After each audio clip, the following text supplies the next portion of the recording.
रायगड आणि सातारा जिल्ह्यांच्या सीमेवरती असणारा आंबेनळी घाट जसा त्याच्या निसर्गासाठी ओळखला जातो, तसाच तो त्याच्या अत्यंत धोकादायक वळणांमुळे अनेकांच्या आयुष्याचा शेवट करणारा ठरला आहे। मे 2026च्या या दिवसांमध्ये सातारा जिल्ह्यामधील आसगाव आणि मरढे परिसरामधील 8 जिवलग मित्र रोजच्या धावपळीमधनं विरंगुळा म्हणून कोकणामध्ये हरणे समुद्र किनाऱ्यावरती पर्यटनासाठी गेले होते। 2 दिवस तिथे मित्रांसोबत मनसोक्त असा आनंद लुटल्यानंतर आई आम्ही निघालोय, सकाळी घरी पोहोचू असा विश्वासाचा निरोप देऊन ते घराकडे निघाले। मात्र रविवारी मध्यरात्री 3 ते 3:30च्या सुमारास घाटामधील दाभेळटोक परिसरामध्ये काळानं त्यांच्यावर झडप घातली। चालकाचा ताबा सुटला आणि ती कार 8 सोन्यासारख्या तरुणांना घेऊन 1000 फूट खोल काळोख्या दरीमध्ये कोसळली। हा अपघात इतक्या दुर्गम जागी झाला की रात्र उलटून पूर्ण दिवस उजडला, तरी देखील गाडी दरीमध्ये पडल्याचे कोणालाच ठाऊक नव्हतं।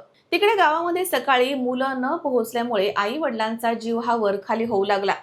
एका आगतिक बापानं काळजीपोटी आपल्या मुलाला 1 नव्हे 2 नव्हे तर सलग 60 फोन लावले। फोनची रिंग वाजत होती, पण पलीकडनं उत्तर काही येत नव्हतं। शेवटी याच मोबाईलच्या सुरू असलेल्या रिंगच्या साह्यानं शोध पथक घाटामध्ये पोहोचलं।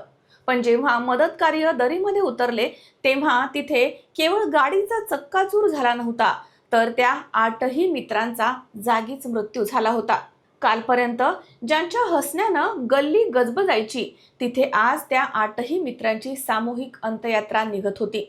प्राथमिक तपासानुसार रात्रीच्या प्रवासामध्ये चालकाला आलेली अवघ्या काही सेकंदाची डुलकी या संपूर्ण अनर्थाला कारणीभूत ठरली आहे। हा अपघात महाराष्ट्राच्या इतिहासामधील सर्वात मोठ्या आणि क्लेशदायक रस्ते अपघातांपैकी एक मानला जातोय, ज्यानं अख्खं कुटुंब एका रात्रीमध्ये उद्ध्वस्त झालंय।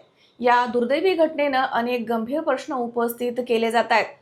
याच घाटामध्ये 2018 मध्ये कृषी विद्यापीठाच्या 30 कर्मचाऱ्यांचा भीषण मृत्यू झाला होता, तर प्रशासनानं तेव्हाच खडबडून जागा होऊन तिथे मजबूत अशी स्टील क्रॅश बॅरियर्स किंवा संरक्षण भिंत उभारल्या असत्या, तर आज या 8 तरुणांची गाडी दरीमध्ये कोसळण्यापासून वाचली असती आणि ही कुटुंबे उद्ध्वस्त झाली नसती।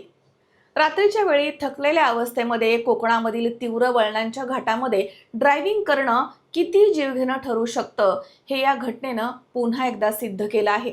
एका बापाच्या 60 फोन कॉल्सच्या रिंगचे प्रतिध्वनी आज संपूर्ण महाराष्ट्राच्या मनामध्ये वेदना बनून घुमतायत। डिजिटल युगामध्ये मोबाईलचं लोकेशन तर सापडले, पण त्या दुर्दैवी बापाला त्याचा पोटचा गोळा आता कधीच परत मिळणार नाही।